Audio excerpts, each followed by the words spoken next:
আমি মহাকলি ব্রহ্মপুত্রে জন্ম মোর নাম হয় কলি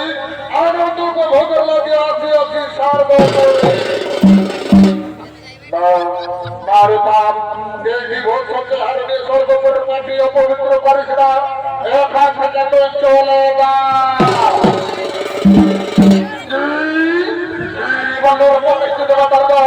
আমি চলে যাবো কেন কেন যাবো ওই সত্যতা পর এরা যদি পাই স্বর্গ সুখের অধিকার তাহলে আমি কেন পাবো না আমিও তো একজন মার বাপ তোর স্থান স্বর্গে নাই তোর স্থান হলো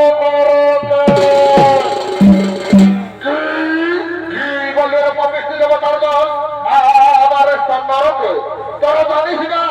এই কলির যাহার কত ভয়ঙ্কর কত ভয়াবহ তবে সৌন্দর্য